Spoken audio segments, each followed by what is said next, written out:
Y vamos a conversar esta mañana con el diputado del PRI, Rubén Moreira, presidente de la JUCOPO, de la Junta de Coordinación Política.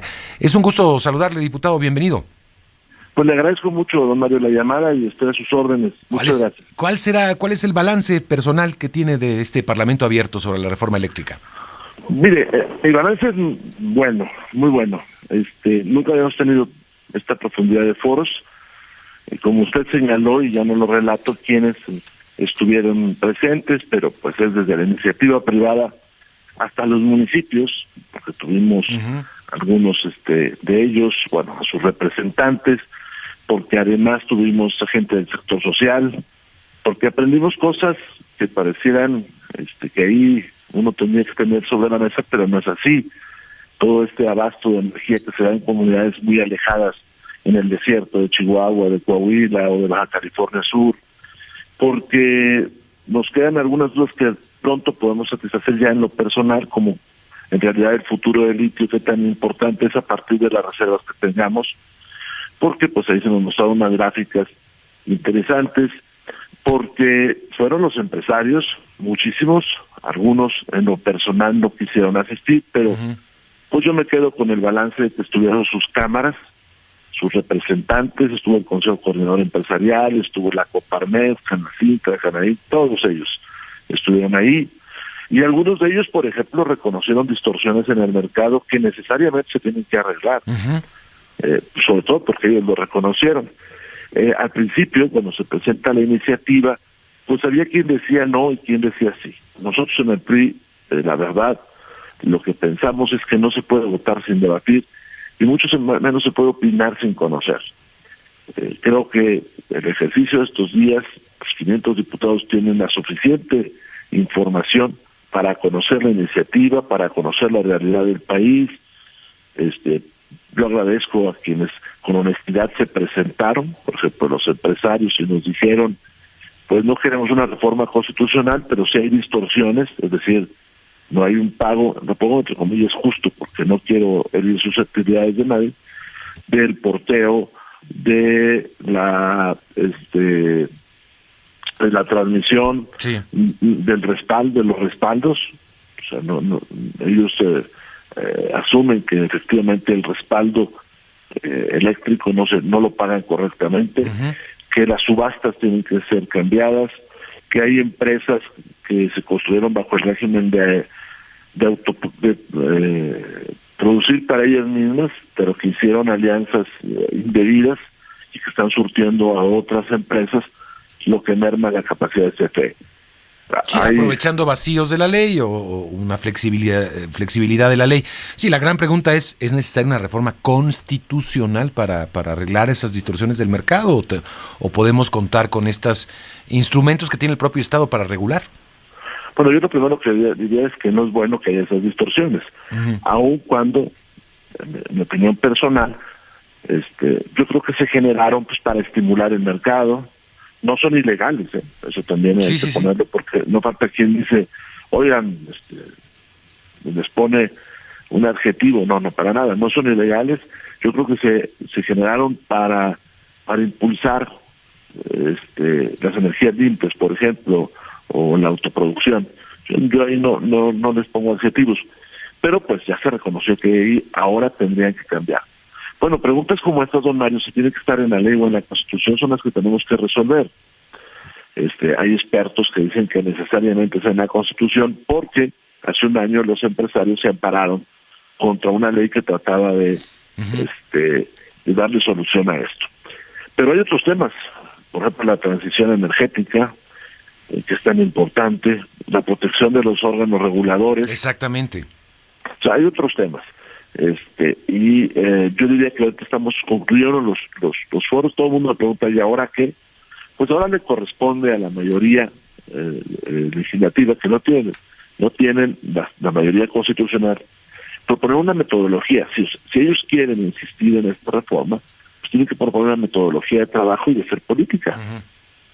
Ahora, entonces, por lo que entiendo, Rubén Moreira, presidente de la JUCOPO, ¿usted estaría con hacer cambios, pero no necesariamente como está propuesta, tal cual, la reforma? Mire, yo represento al partido, ¿no? Y nuestra dirigencia nacional ha sido muy clara en la orientación. Así como está esa reforma no pasa, pero también nosotros no le tememos a revisar puntos específicos. Creo que la Constitución debe tocarse lo menos, y yo no sé si ahora sea necesario tocarla, pero habría que arreglar algunas cosas. Obviamente hay varias propuestas que ellos llevan a la Constitución. Incluso algunos de nuestros militantes, empiezo por esto último, el gobernador Omar Fayad Meneses y la diputada Cadena Vigiano han puesto sobre la mesa que la electricidad sea un derecho humano. Es decir, que nadie le pueda ser privado por la distancia donde vive, por el alejamiento a las zonas de producción, que el Estado tenga que cuidar que sea para todos. Ellos han propuesto pongo entre comillas, nacionalización de litio. Nada más que le agregaron y otros minerales. Entonces el litio, pues, si es la importancia que tiene, vale la pena valorarlo. Pero los otros minerales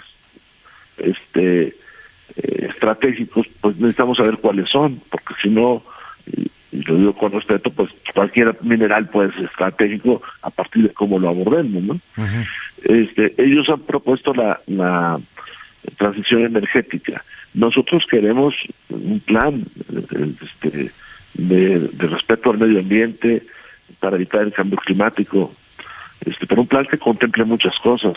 Por ejemplo, aquellas zonas que hoy producen carbón y que desde hace 100 años lo producen y que han deteriorado su ecología, pues no puede ser tan fácil decirles, oye, mañana ya no trabajas, ¿no? Máximo cuando nosotros tenemos 2 carboeléctricas funcionando y los Estados Unidos tienen 210. Hoy Japón está construyendo 20, o China tiene más de 1000, o la energía de carbón de la India es el 70% de lo que se produce. Sí. Entonces, ahora, tiene que haber un acuerdo, y creo que lo hay a nivel internacional, para ir disminuyendo ese uso, esa dependencia del carbón. Sí, claro, y nosotros estamos de acuerdo, pero tiene que haber un plan de transición energética. Y además ese plan tiene que considerar temas de soberanía. Lo que hoy está pasando en Ucrania, que es terrible, pues en el fondo tiene un tema de energía. La Segunda Guerra Mundial, muchos de los países que actuaron en la Segunda Guerra Mundial, la invasión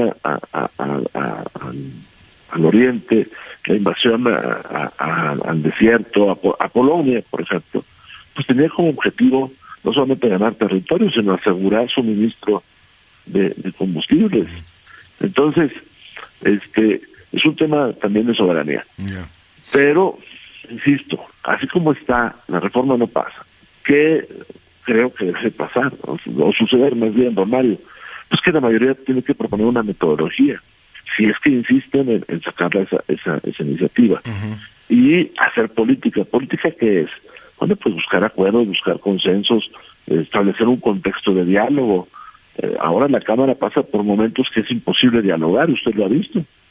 Claro. Ahora, me dice, así no pasa, ¿va a ir el PRI como bloque o va por voto libre de cada uno de los integrantes de la bancada, o todavía no se define eso?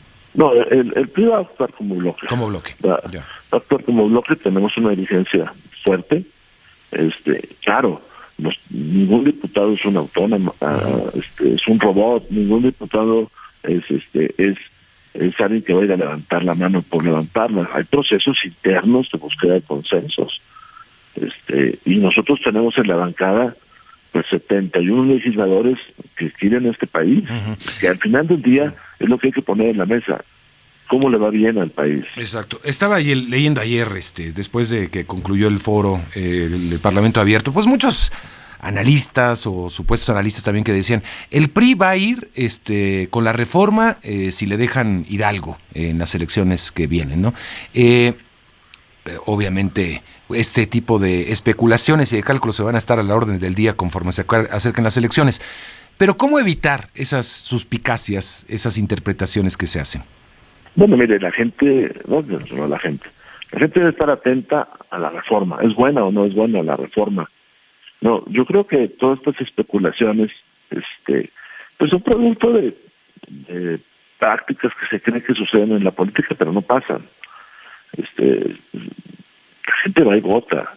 Nosotros en Hidalgo, en Durango, en Tamaulipas, en Aguascalientes, en Oaxaca, en Quintana Roo, pues pues tenemos una propuesta electoral para esos estados y tenemos que traernos los mejores candidatos, y son elecciones importantísimas para el 24, porque desde aquí se empieza a definir la posibilidad de triunfo. Claro.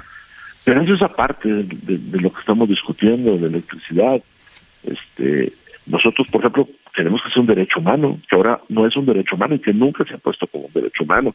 Y eso es muy importante porque el Estado tendría que garantizarnos a todos la posibilidad de tener energía eléctrica. Nosotros estamos por la transición energética, por una transición seria, que ahora no está en la Constitución.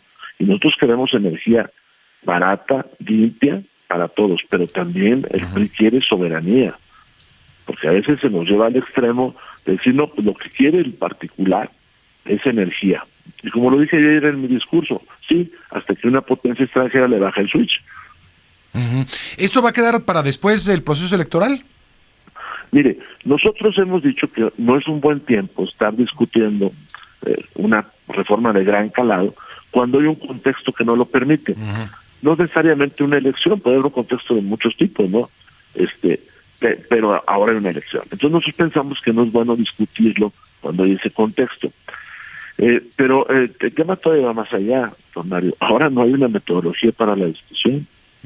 Yo ayer lo comentaba con algunos compañeros de otros partidos adversarios a nosotros. Decía, ustedes no pueden esperar que por arte de magia aparezca frente a nosotros un texto. Tendrán que hacer propuestas. Y lo digo con todo respeto para algunos de ellos. Pues tendrán que hacer muchos ejercicios de borradores, de temas, también de construir, como sucede, de abajo hacia arriba. ¿Qué quieren en las leyes secundarias y qué se necesita entonces en la constitucional? Y no viceversa, don Mario. Porque así como está propuesto, pues si usted aprueba esa reforma constitucional, pues puede hacer en las secundarias lo que se requiere, lo que quiera.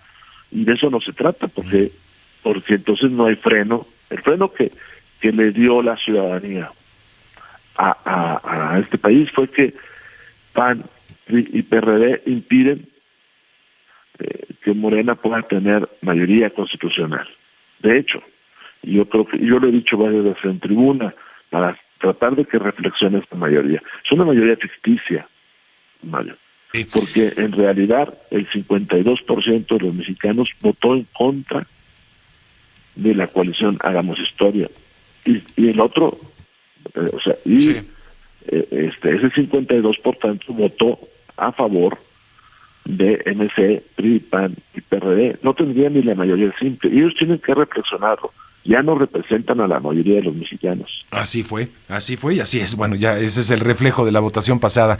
Pues Rubén, le agradezco mucho por estar con nosotros, diputado, y estaremos muy pendientes de lo que viene, por supuesto. Yo estoy siempre a la orden, Mario. Le agradezco mucho la difusión que usted dio a los foros y la difusión que está dando al debate legislativo. Claro que sí, lo seguiremos haciendo por un tema tan sustancial para la nación. Gracias, Rubén Moreira, diputado del PRI. Gracias, presidente de la Junta de Coordinación Política en la Cámara de Diputados.